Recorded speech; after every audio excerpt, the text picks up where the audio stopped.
Bueno, pues aquí estamos de retorno. Siempre es bueno esas conversaditas breves con nuestros invitados que te dan a ti el pie de amigo para iniciar una buena conversación. Hoy vamos a conversar con un experto en todo lo que tiene que ver con leyes normativas, porque es un experto del derecho. Su profesión es esa, el derecho, el manejo de las leyes constitucional y sobre todo el constitucional. Manuel Fermín, abogado de profesión y experto en el tema constitucional. Buenos días y bienvenido, Manuel. Gracias por la invitación. Yo, como hablábamos fuera del aire, pues yo me siento sumamente bien. Esto es una segunda casa para mí, sobre todo este canal y este programa, sabiendo yo que, bueno, que mi progenitor también forma parte de este grupo, ¿no? Sí, o sea que yo me siento sumamente él es parte de esta casa. Claro, sin lugar a dudas. De hecho, le he invitado a Fermín a que forme parte de este equipo, pero bueno, las tantas obligaciones se lo impiden. Sí. Manuel, digo que me das un pie de amigo para iniciar esta conversación, porque fuera de cámara me dijiste que te sientes hasta un tanto incómodo, ¿no? Porque es vergonzoso, y utilizaste esa palabra, y un absurdo, tener que discutir sobre lo que se está discutiendo hoy, introducir nuevamente ese elemento de la reelección cuando la Constitución es bastante clara en ese sentido. Pero háblanos un poco más de esa parte. ¿Por qué te sientes tan incómodo y por qué lo ves tan absurdo el que se esté planteando tan rechazado a propuesta por la mayoría de los dominicanos? Al menos eso es lo que se siente en la sociedad. Mira, Lindsay y Alexander, yo decía que esto era un completo absurdo, por la sencilla razón de que yo incluso creo que la cláusula 20ª de la Constitución para mí incluso es innecesaria, porque el presidente electo en el 2012 se reforma la Constitución durante su mandato en el 2015 y ahí mismo se establece esa nueva regulación del régimen presidencial en términos de su duración.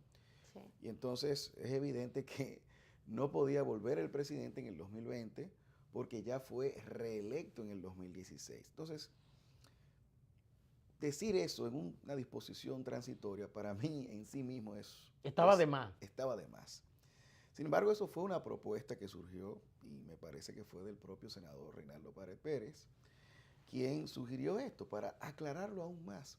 Quizás por esas discusiones que se dieron en el año 2011, sí, cuando gobernaba el entonces presidente Leonel Fernández. Se dieron esas discusiones. Sin embargo, no se llegó a ese absurdo.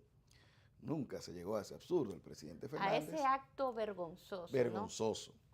Pero no fue necesario un transitorio en el 2011.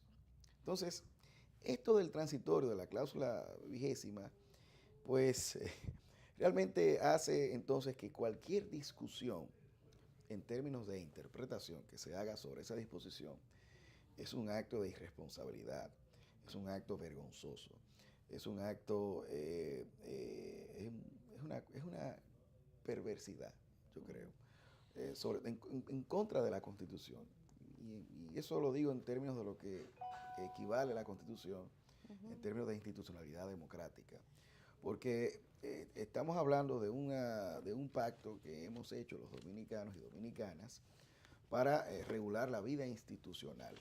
Entonces no se puede venir con esos juegos, sobre todo de gente con tanta experiencia en el Estado Dominicano, como es el caso de la hermana del presidente de la República, sí, quien fuese presidenta de la Cámara de Diputados, la licenciada Yomaira Medina, que incluso firmó esa constitución del año 2015, esa reforma, esa modificación. Entonces, como que no pega eso de venir a discutir eso. Eso es una disposición que no admite ningún tipo de interpretación. Y yo quisiera decir también, yo siempre hago hincapié en el caso colombiano. ¿Por qué? Porque la Corte Constitucional de Colombia es, sin él quizás, para mí la jurisdicción constitucional de más prestigio en Iberoamérica. de más prestigio. Se le compara incluso con el Tribunal Constitucional Federal alemán. Entonces, la Corte Constitucional en el año 2010, mediante la sentencia 141, estableció que un tercer mandato consecutivo de un presidente conllevaba un desconocimiento del principio republicano, Sí. del principio democrático Oh, sí. y del principio de la separación de poderes. Y cuando hablo del principio republicano es que la forma republicana de gobierno estaría amenazada de darse esa situación de que un presidente por 3 mandatos consecutivos gobierne un país. Eso fue cuando paró a Álvaro Uribe. A Álvaro Uribe, Sí. correcto. Y mira que Álvaro Uribe era un presidente altamente popular, Altamente popular. con un 82% de popularidad del pueblo Toda la colombiano, popularidad pero del le mundo. dijeron un momentito ahí. Pero, y la Corte Constitucional resalta el tema de la alternabilidad en el poder como un elemento clave de la democracia. Sí. Y por eso resalta el principio democrático. Fíjense en lo que dice la Corte Constitucional de Colombia. Como algunas autoridades periféricas al poder y que sirven de límites al ejercicio desbordado del poder, sobre todo del presidente, tienen unos mandatos, una duración de sus mandatos que oscila entre los 5 o 6 años. Eso es previendo la alternabilidad. O sea, un presidente, dice la Corte Constitucional, no puede ser el que elija a un juez constitucional, por ejemplo, en un momento dado, y luego vuelva a elegir ese mismo juez, a ratificarlo en su elección. Porque esos mandatos están concebidos así, de forma separada, para que no hayan esas, vamos a decir, esos encuentros otra vez, y entonces se produzca esto. Es toda una decisión muy interesante. Yo sugiero que se le dé lectura, pero lo más importante, Lindsay, es, con relación a esto del doctor Ferreras Díaz, Sí, a eso iba, que fue el morenito es que se le dice a ese dirigente del Partido Reformista, que yo conozco, es un abogado que yo conozco. Eso es un hazme reír. Un hazme reír que yo no creo que el Tribunal Constitucional, que tiene tantas relaciones internacionales con órganos de igual naturaleza, con académicos internacionales, esos seminarios y congresos que hace el Tribunal Constitucional, viene gente muy importante, sí, gente que en modo alguno incurriría en un hazmerreír como lo que hicieron en Bolivia y como lo que han hecho, por ejemplo, en Honduras. No, y además el compromiso que tiene el Tribunal Constitucional con esta sociedad que hasta el momento, claro, se ha manejado a la altura de lo que es la representación y el emblema de ese Tribunal Constitucional. Hay que destacar lo que el secretario general de la OEA, el señor Almagro, dijo con relación a lo que pasó en Bolivia. Eso es un atentado a la institucionalidad. Es una forma desviada sí, de alterar el curso democrático. Entonces, ese tipo de cosas van a surgir aquí igual también. Van a darse esas declaraciones. Pero lo que es más, también debo decir, la Suprema Corte de Justicia, el 19 de mayo del 2010, dio una decisión haciendo las veces de Tribunal Constitucional. Recuerden ustedes, cuando se reforma la Constitución el 26 de enero del 2010, sí, como no se ha conformado el Tribunal Constitucional en ese entonces, se dispone una cláusula transitoria también, que es la tercera, donde se dice, mientras no se conforma el Tribunal Constitucional, la Suprema Corte va a hacer las veces de Tribunal Constitucional. Entonces, la Suprema Corte dio una decisión el 19 de mayo del 2010 donde dice, no puede ser inconstitucional la Constitución, no se puede anular la reforma. O sea, una vez hecha la reforma, no se puede anular, eso porque lo dice el artículo 267 de la Constitución actual. Sí. Entonces, eso es sencillamente un absurdo. ¿Cuál es la tesis que hemos asumido nosotros? Igual que en Colombia, porque siempre seguimos el modelo colombiano. El Tribunal Constitucional casi siempre sigue el modelo colombiano en sus decisiones. Se puede declarar inconstitucional el procedimiento de reforma, los trámites de reforma, los trámites para incorporar el nuevo texto de la Constitución. Y por eso es que es posible atacar la ley de convocatoria, pero nunca un tribunal... La Constitución misma. Claro, en un ejercicio interpretativo y totalmente desviado, podría entonces modificar de forma indirecta la Constitución, porque eso sería inaplicar un texto claro de la Constitución, en este caso la cláusula 20ª de la Constitución y el mismo artículo 124 también, sería modificarlo. Y eso no es posible, no importa que haya un derecho o no involucrado.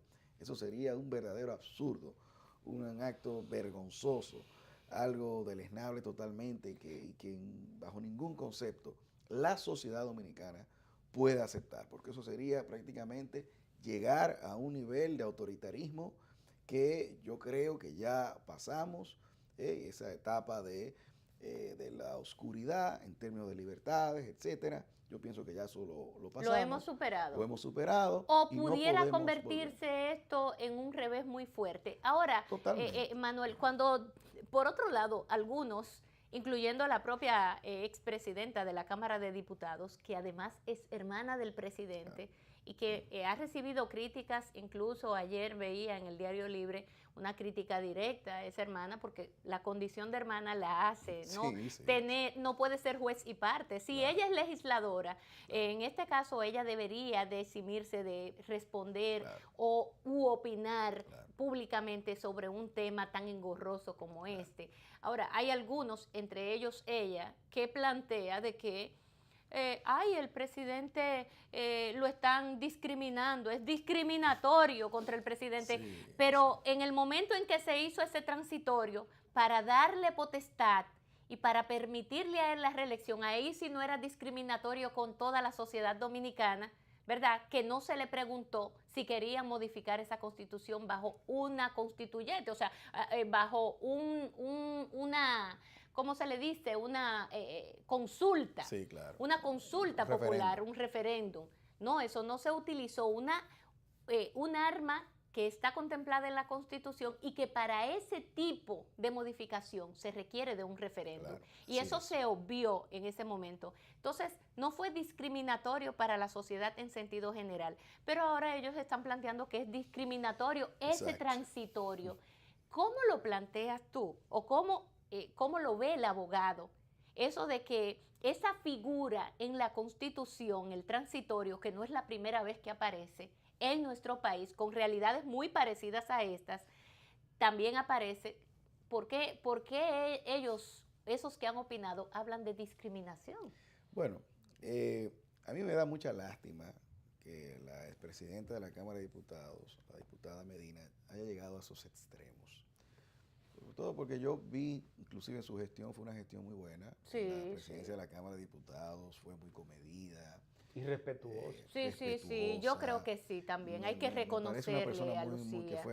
Sí, porque esa es la verdad. Esa es la verdad. Esa es la verdad. A mí me gustó mucho su gestión. Yo me siento incluso un tanto mal porque, bueno, ella es mujer, ha llegado a ser presidenta de la Cámara de Diputados y lo hizo muy bien. Bueno, quizás por un tema de apasionamiento, por el vínculo familiar. Uno puede ver, ¿no? Pero no es propio de los hombres y mujeres de Estado. Eso no es lo propio. Yo creo que ahí ella cometió, si se quiere, un exabrupto. Y eso, eso pasa, ¿no? La agarran en un momento quizá que no era el adecuado, con esto de la acción directa planteada ahora por este abogado. El tema de la discriminación viene por el ejemplo boliviano del presidente Morales, que no obstante perder 2 referendos, entonces utiliza en un acto claro de prevaricación de ese Tribunal Constitucional Boliviano, un ejercicio de interpretación. Tú hablabas ahorita de la usurpación de funciones. Eso es algo muy importante que tú hayas destacado eso, porque lo que se trata es de sustituir el procedimiento de reforma que tiene la propia Constitución por uno muy fácil, muy rápido, y además quizá muy económico, que es ese de lograr una interpretación por parte de una jurisdicción constitucional. Y yo creo que eso hay que ponerle mucha atención, y sobre todo los organismos internacionales y las misiones diplomáticas, algo que ya ha acontecido en varios países, que ha sido fuertemente criticado, muy criticado, pero es algo muy peligroso. Nicaragua fue un desastre. En Honduras también. Recuerden lo que suscitó el tema de Zelaya cuando intentó modificar la Constitución. Y cayó preso. Y bueno. Fue sacado, sorprendido de su casa en pijamas. Del poder. un claro golpe de Estado. Y luego entonces ahora el presidente Hernández pues se mete por esta vía y bueno, y todo pasa normal. Y se declara inconstitucional incluso un tipo penal que previó el ordenamiento jurídico hondureño para aquel que intentase reformar la Constitución en ese aspecto. Y luego viene este golpe en noviembre del 2017 del Tribunal Constitucional Boliviano, el presidente Morales, que ya prácticamente ha instaurado una dictadura moderna, porque son dictaduras modernas. Eso fue lo que justamente cuestionó en el 2010 la Corte Constitucional de Colombia. Evitó eso, a pesar de esa súper popularidad que tenía, que todavía tiene el presidente Uribe. Sí, de hecho acaba de barrer en las elecciones. Total, exactamente. Ahora su candidato lo impuso. Y aparentemente el candidato de él va a ganar. Va a ganar las elecciones. Y el mismo Santos también era una persona de él, es un delfín que viene de su cuadra. Así mismo. Entonces, pero a pesar de eso, la Corte Constitucional dijo, miren, eso es un atentado a la forma de gobierno, a la forma de gobierno republicana. Eso es muy importante. Protegió la democracia. Lo contrario al republicanismo en el movimiento son las tendencias autoritarias y totalitarias. Y eso es lo que no se quiere, porque es que miren, el régimen presidencial, como lo conciben los norteamericanos, que fueron los que idearon esto de la reelección, una reelección única. Una elección y una reelección. Claro, que se da la excepción esa del presidente Roosevelt, pero por motivos que van muy unidos al tema de la guerra y de la Gran Depresión en los Estados Unidos, y se da esa excepción. Pero luego el presidente Washington se reelige y bueno, y más nunca más volvió a la política. Pura y simplemente se retiró a un campo y bueno, y no volvió más. Pero esto del régimen presidencial, yo escribía sobre eso en el año 2011, escribí un artículo en el Diario Libre sobre la reelección y el presidencialismo en América Latina, que era desde la óptica constitucional. Y citaba a un autor, Lambert, que en el 64 ya de alguna manera yo creo que veía todo lo que iba a pasar aquí. Sobre todo destacaba la obsesión en legitimar esa reelección y sobre todo el tercer mandato. Una cosa obsesiva, que sí, un referéndum, que nada de eso importa bajo la interpretación de la Corte Constitucional de Colombia. Porque yo digo que ni siquiera que haga un referéndum, ni siquiera un tercer mandato conlleva una modificación de la forma de gobierno de la República Dominicana, ni siquiera por una Me reforma. llama la atención esa parte, porque justamente se puede decir esa parte, porque fíjate, Manuel, tengo muchos amigos venezolanos, mi mejor amiga está casada con un venezolano, y he escuchado, y estoy hablando de una clase venezolana profesional, esa gente de clase media alta, que muchos de ellos han venido aquí a hacer negocios a este país, y todos coinciden en algo. Dicen que hay muchos síntomas que se dan actualmente, que ellos perciben aquí en República Dominicana, parecidos a Venezuela 15, 10 años atrás. Bueno, y de más en más me lo repiten, porque en esa parte tú has sido bastante reiterativo en advertir de que 3 periodos consecutivos ya se puede estar hablando de una dictadura moderna o de estos tiempos. Es el concepto que se utiliza. Pero el presidente Fernández, que es un hombre que tiene conciencia de la historia, sentido histórico, que es lo que a veces le falta a mucha gente, advirtió en el 2011 el tema de las tensiones que generaba un tercer mandato. Él lo advirtió y por eso no se sometió a un estrés. Teniendo toda la popularidad. Teniendo toda la popularidad, más poder incluso. Y más poder. No sometió ese estrés. Obviamente se dieron expresiones de que los 2 millones de firmas, gente que empezó a interpretar también, porque es cierto. Siempre hay unos intérpretes. Hubo ese tipo de cosas, pero nunca vi a un familiar del presidente o a una persona muy cercana decir esta interpretación. Ahora, en estos días viene una persona que yo estimo mucho, un gran amigo, el profesor Alan Brewer Carías, un venezolano, y va a dar una conferencia el 21 sobre este tema de la ley de partidos, que es otro de los temas que están ahí y que se van a utilizar como instrumento para canalizar algunas de las apetencias del oficialismo. Es también algo muy peligroso. Miren, ese tema de los partidos es algo que hay que tomarlo en cuenta, porque cuando usted le impone un modelo de primarias a un partido, usted viola la libertad de organización, la libertad de asociación de ese partido. Yo siempre digo, miren, y eso lo destacó el Tribunal Constitucional Federal alemán en una decisión en el 92, que decía, quienes están en el Estado ahora mismo es un partido también. Así es. Es un competidor de esos partidos de la oposición. Entonces le va a imponer una visión política a todos esos partidos. Eso inhabilita de por sí. Es una cosa absurda. Yo creo en la fórmula de la libertad. Cada partido haga la forma como elija a su candidato, la forma que quiera, mire, primarias.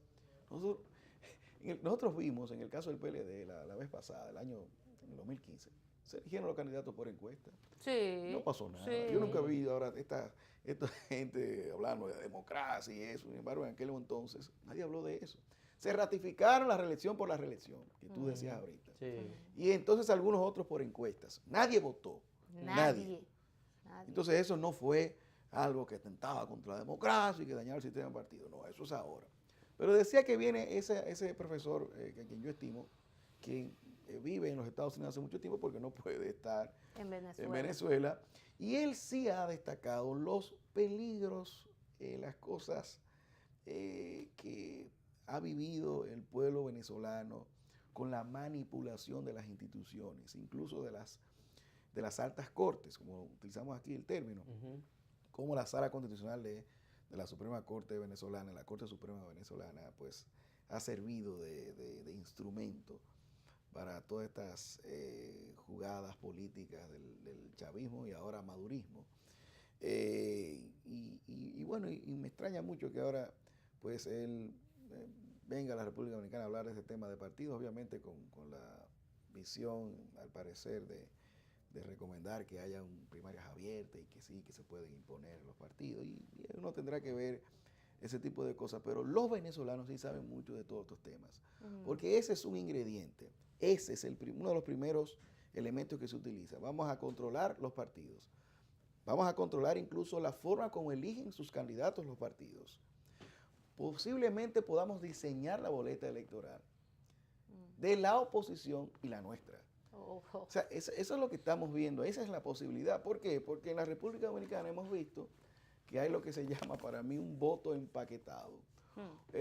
La posibilidad de alterar sustancialmente en cuestión de días, lo vimos en el distrito con la elección del alcalde, sí, que en cuestión de días, algo que Alfredo Martínez, que fue más, y en el caso también de Alfredo Martínez, pero lo de aquí fue algo increíble, porque eso rompió todos los paradigmas científicos de las campañas electorales y todo eso, las campañas políticas electorales.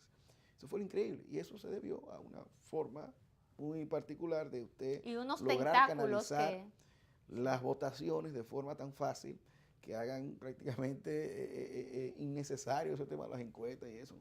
No nos importan las encuestas, podemos imponer un candidato de la forma que sea, con el voto empaquetado, para mí.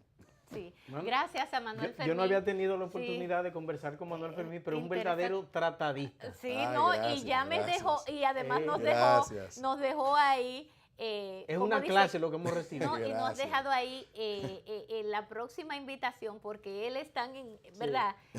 Utiliza tanto algún tipo de esa inteligencia tan agudo, que además nos dejó el próximo tema a tratar con Manuel Fermín, que es el tema de la ley de partidos y todas las consecuencias que pudiera tener de lograrse una parte del grupo político, de lograrse esa aberración que se quiere hacer en esa modificación o más bien introducción de una ley de partidos, porque no tenemos ley de partidos. Aunque el PRM acaba de echar por tierra todos los argumentos, porque el PRM hizo su padrón, celebró su convención y va a celebrar su convención con su propio padrón. Así es. Sí, bueno, porque ellos apoyan también de que sea con padrón cerrado, ellos lo han dicho.